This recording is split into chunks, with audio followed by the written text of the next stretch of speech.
제 채널에 다시 오신 것을 환영합니다. 오늘은 한국 배드민턴의 역사를 새로 쓴 선수 안세영의 성장 이야기와 그녀의 현재 자산 규모를 심층적으로 분석해 보려 합니다. 5572년생의 어린 나이에 세계 랭킹 1위에 오른 그녀는 단순한 스포츠 스타를 넘어 제도 개혁의 아이콘으로 불립니다. 중학생 시절 국가대표로 발탁되어 세계 무대에 등장한 이후 수많은 부상과 제도적 한계를 극복하며 노력형 천재라는 새로운 정의를 만들어냈습니다. 하지만 그녀의 진짜 가치는 경기장에서 끝나지 않습니다. 연봉 상한제, 장비 제한, 스폰서 규제 등 한국 스포츠계의 낡은 구조 속에서 싸워온 결과 2025년에는 개인 장비 스폰서 계약이 허용되는 정책 개혁의 주인공이 되었습니다.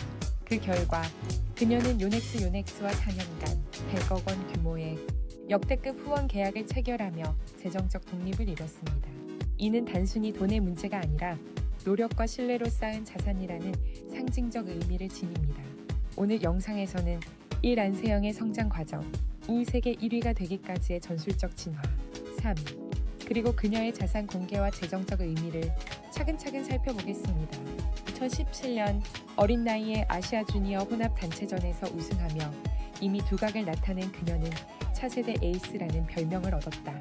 그 여세를 몰아 2018년에는 중학생 신분으로 대한민국 배드민턴 역사상 최초로 국가대표로 발탁되며 주목받는 유망주로 급부상했다. 2019년 뉴질랜드 오픈에서는 당시 강호 리셰루이를 꺾고 세계 투어 첫 트로피를 들어 올리며 침체되어 있던 한국 여자 단식의 부활을 알리는 신호탄이 되었다. 이후 그녀의 성장 곡선은 가파르게 상승했다. 2020년대에 접어들며 전술적 완성도와 경기 운영 능력을 더욱 다듬은 그녀는 세계 정상급 선수로 도약했다. 2022년 항저우 아시안게임에서는 단식과 단체전에서 모두 금메달을 획득하며 군 면제 자격을 얻었고 이를 통해 그 장기적인 선수 생활에 안정적인 기반을 마련했다. 이어 2023년 세계선수권에서 한국 여자 단식 사상 첫 우승을 차지했고 2024년 파리올림픽에서는 28년 만에 여자 단식 금메달을 거머쥐며 명실상부 세계 최정상에 올랐다. 그녀의 강점은 단순한 기술력에 머물지 않는다. 덴마크 오픈 결승전에서 10-18로 뒤지던 경기를 24-22로 뒤집은 극적인 역전승은 그녀의 극한 집중력과 끈기가 어떤 의미인지를 여실히 보여준다. 승부처에서의 냉정함과 포기하지 않는 근성은 이제 그녀를 상징하는 브랜드가 되었고 이 두 가지는 세계를 제패한 한국 배드민턴의 새로운 아이콘을 완성시킨 원동력이 되었다. 그녀의 플레이 스타일은 속도, 방어, 그리고 전략이 완벽하게 조화를 이루는 것으로 평가된다. 신장 1m72의 탄탄한 체격에서 나오는 폭발적인 민첩성과 리커버리 속도는 세계 어느 선수와 비교해도 손색이 없다. 경기 중 연속 스매시와 정교한 드롭샷을 교차시키며 상대를 끊임없이 압박하는 것이 특징으로 이러한 공격 패턴은 상대의 리듬을 무너뜨리고 주도권을 완벽히 장악하게 만든다. 그녀의 놀라운 수비력은 혹독한 훈련 시스템에서 비롯된다. 두 명의 상대가 동시에 공격하는 극한 방어 훈련법은 이미 국내외 코칭진 사이에서 전설처럼 회자된다. 이 훈련을 통해 체력은 물론 순간적인 반응 속도와 코트 전체를 커버하는 공간 감각이 극대화되었다. 결과적으로 어떤 위기 상황에서도 침착하게 셔틀콕을 받아내는 능력은 그녀 경기의 가장 큰 강점 중 하나로 꼽힌다. 또한 어깨 회전 동작을 최소화하는 독특한 타법은 단순히 부상 방지 차원을 넘어 전략적 가치까지 지닌다. 어깨의 회전 범위를 줄임으로써 스윙 타이밍을 상대에게 읽히지 않게 만들고 다양한 구질 변화를 자유롭게 구사할 수 있다. 이 기술은 장기적인 커리어를 유지하는 데 결정적인 역할을 하며 그녀가 오랜 시간 정상의 자리를 지킬 수 있는 비결로 평가된다. 그녀의 성공 스토리는 단순히 경기력의 차원을 넘어 제도 개혁과 시장 가치의 재정의를 이끌어낸 역사로 평가된다. 세계 랭킹 1위의 자리에 오르고도 여전히 저임금 구조의 틀 안에 갇혀 있었던 현실은 한국 배드민턴의 구조적 문제를 상징적으로 보여주었다. 당시 삼성생명 소속 선수로서 그녀가 받던 연봉은 약 5천만 원, 즉 미화로 환산하면 약 3만 6천 달러 수준에 불과했다. 이 금액은 같은 시기 일본, 중국, 덴마크 등 주요 배드민턴 강국의 정상급 선수들이 받는 연봉의 전 700에 해당하는 액수였다. 더욱이 연봉 인상률마저 3년간 7%로 제한되어 있어 세계 최고 실력과 상업적 영향력을 지닌 선수조차 제 가치에 맞는 보상을 받기 어려운 구조였다. 그녀는 이러한 불균형한 현실에 침묵하지 않았다. 훈련과 경기 일정으로 하루하루가 빡빡한 상황에서도 선수로서의 권리와 스포츠 산업의 발전을 위해 직접 목소리를 냈다. 장비 스폰서 제한과 특정 브랜드 의무 사용 규정은 선수의 자율성을 침해할 뿐 아니라 산업 경쟁력을 약화시킨다는 점을 지적했다. 특히 국제 대회에서 다양한 브랜드의 라켓과 신발을 사용하는 외국 선수들과 달리 한국 선수들이 협회 규정상 특정 장비만을 써야 하는 현실은 글로벌 무대에서 불공정한 조건으로 작용했다. 그녀의 발언은 처음엔 논란을 불러일으켰지만 곧 선수들 사이에서 공감대를 형성했다. 여론은 빠르게 확산되었고 결국 대한배드민턴협회 KBA는 개혁의 필요성을 공식적으로 인정했다. 수개월간의 논의 끝에 2025년 5월 개인 장비 스폰서 계약을 허용하는 제도가 정역 도입되었다. 이는 단순히 한 가지 규정이 바뀐 사건이 아니라 한국 배드민턴 역사에서 선수 권익 중심의 제도 전환이라는 중대한 변곡점이었다. 제도 개혁 이후 그녀의 시장 가치는 폭발적으로 상승했다. 글로벌 스포츠 브랜드들이 앞다투어 그녀를 영입하려 하며 리닝과 요넥스 간의 전례 없는 입찰전이 벌어졌다. 결국 4년 총액 100억 원 규모의 초대형 계약이 체결되었고 이는 한국 배드민턴 역사상 최대 규모의 개인 후원 계약으로 기록되었다. 단순한 광고 계약을 넘어 그녀의 이름은 이제 하나의 글로벌 브랜드가 되었고 선수 한 명이 제도와 시장을 동시에 변화시킬 수 있음을 보여준 상징적 사례로 남았다. 이처럼 그녀의 행보는 단순히 스포츠 스타의 차원을 넘어선다.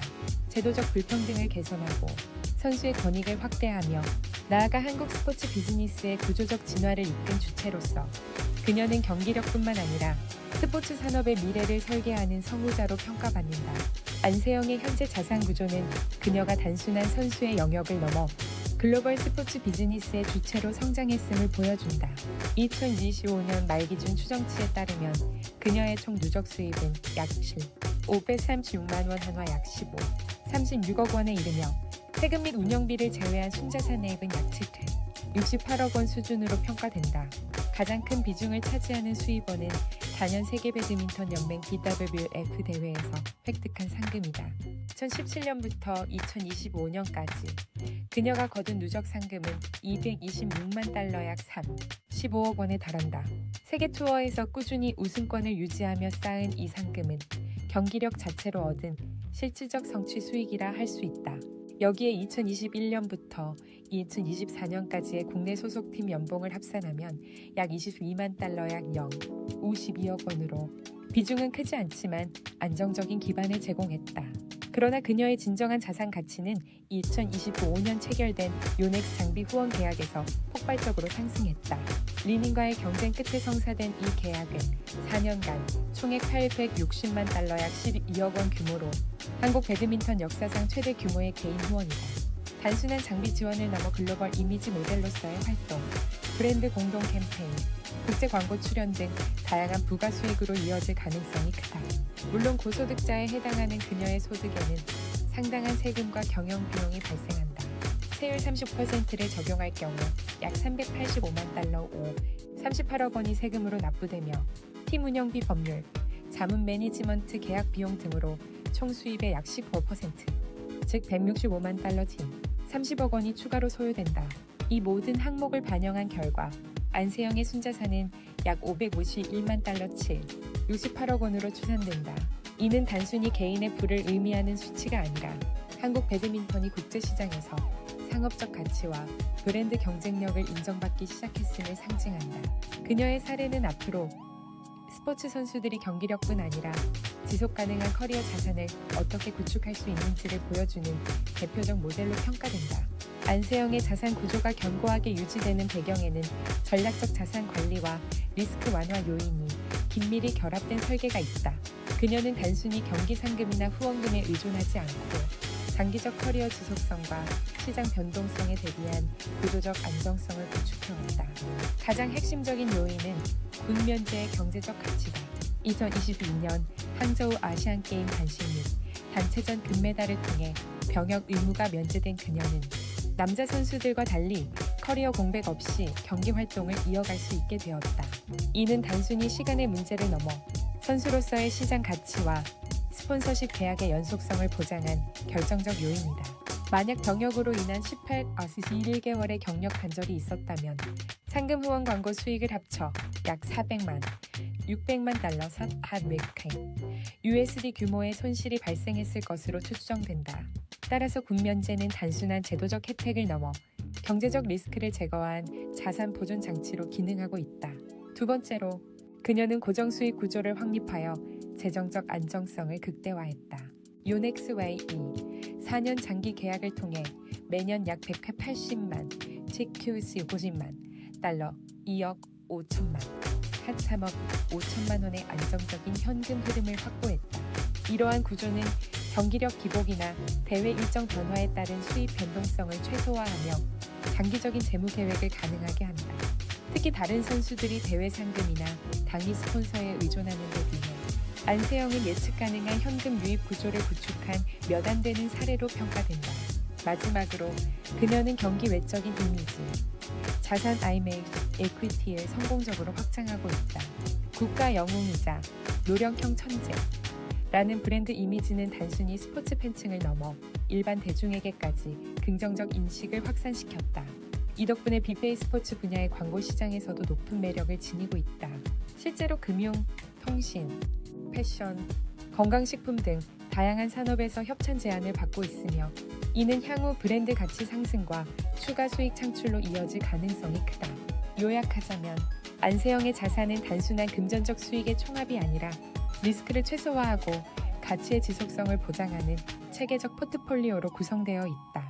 군 면제를 통한 커리어 안정, 장기 후원 계약에 기반한 고정 수입, 그리고 대중적 신뢰를 기반으로 한 이미지 확장은 그녀가 세계 정상의 선수를 넘어 스포츠 비즈니스의 전략가로 평가받게 되는 이유다.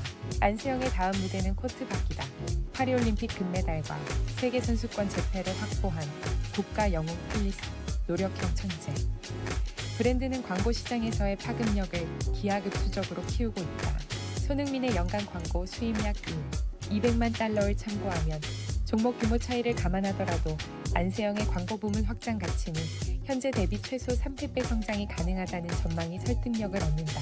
금융통신, 패션, 헬스케어 가치, 대중 접점이 넓은 산업군에서의 멀티 캠페인 소화, 글로벌 캠페인의 지역별 라이선싱 계약, 디지털 전용 쇼폼 브랜디드 콘텐츠 등 수익 포트폴리오 다변화화가 동시에 열리는 구조다. 핵심은 연속성이다. 메가 이벤트 세계 선수권 올림픽 사이클마다 성과 서사 콘텐츠를 업데이트하며 브랜드 스토리의 피로도를 관리할 수 있다면 연평균 광고 단가, 인상과 계약 기간 장기화가 동시에 가능하다. 장기 자산 가치 측면에서도 전망은 밝다. 초 25비튼 35년 10년 구간을 가정하면 장비 메가딜과 일반 광고, 라이선스 IP, 이벤트 출연, 강연 저작 수익을 합산한 현금 흐름이 누적 100억 원을 넘어설 가능성이 높다. 여기에 은퇴 전후로 배드민턴 아카데미 프랜차이즈형, 퍼포먼스 트레이닝 앱 콘텐츠, 시그니처 장비, 라인아켓 슈즈 어페럴 같은 IP 사업을 얹으면 로열티 기반의 슬로머니가 형성된다. 안정적 현금성을 위해서는 부동산은 생활 업무 복합형 1-2개 코어 자산에만 제한하고 나머지는 MFL 구량채, 글로벌 ETF로 분산해 세후 수익률을 방어하는 편이 유리하다. 중요한 것은 부와 시간의 분리다. 포트 성과의 수익 전부가 연동되지 않도록 고정 수입 장비 매가 스폰서 비중을 유지하고 변동 수입 상금 보너스 당이 광고운 재투자 풀로 분리해 복리 구조를 만드는 것이 최적해다. 이른바 안세영 효과는 개인을 넘어 산업을 바꾼다. 개인 장비 스폰서 허용 같은 제도 개혁은 선수 권익을 확장하고 여성 스포츠의 상업적 가치를 상향 재평가하게 만든 촉매였다. 그 결과 후배 선수들은 더 투명하고 경쟁적인 보상 구조로 진입하며 연봉 보너스 개인 후원이 병렬로 작동하는 다중 수익 모델을 설계할 수 있게 됐다. 미디어 측면에서도 여성 단식의 프라임 편성, 국제대회 중계권 단가 상향, 스폰서 카테고리 다변화 금융 빅테크 드리븐 등 2차 파급이 이어지고 있다. 요컨대 성적이 시장을 만들고 시장이 제도를 고도화하며 제도가 다시 성적을 뒷받침하는 선순환 고리가 형성된 셈이다. 안세영의 이야기는 단순히 한 명의 스포츠 스타가 세계 정상에 오른 서사가 아니다. 그것은 한국 스포츠 제도의 구조적 한계를 넘어선 혁신의 서사이며 동시에 한 개인이 경제적 자립과 제도 개혁을 동시에 이룩한 전례 없는 사례다. 그녀는 단순한 세계 챔피언이 아니라 경제적 독립을 실현한 첫 여성 스포츠 아이콘으로 평가받는다. 순자산 551만 달러 한화 약 68억 원에 이르는 그녀의 재정적 성취는 단순한 수익의 합이 아니라 끊임없는 노력과 공정한 경쟁, 그리고 불합리한 제도에 맞선 개혁의 결실이다. 그녀는 스포츠에서 성공하면 경제적으로도 성공할 수 있다는 새로운 공식의 증명자이자 여성 선수도 남성과 동등한 시장 가치를 창출할 수 있음을 보여준 첫 인물이다. 이제 안세영은 단순히 배드민턴의 거드 그레이트스 오브 올 타임로 불리는 것에 그치지 않는다. 그녀는 한국 스포츠 산업의 새로운 재정 모델, 즉 선수 중심 경제의 상징이 되었다. 상금, 후원, IP, 그리고 사회적 신뢰를 하나의 선순환 구조로 연결시킨 그녀의 커리어는 향후 모든 스포츠 종목이 참고하게 될 미래형 표준이다. 그녀의 라켓은 돈을 벌었지만 그녀의 마음은 신뢰를 얻었다. 안세영 노력으로 쌓은 자산, 진심으로 지킨 명예, 이 두 문장은 그녀의 여정을 완벽히 요약한다. 안세영은 경기로 부를 창출했지만 그보다 더 큰 자산은 세상의 존경과 신뢰였다. 그녀의 이름은 이제 승리의 상징을 넘어 스포츠가 사회를 바꾸고 제도를 움직이는 힘이 될 수 있음을 증명한 혁신의 아이콘으로 남게 될 것이다.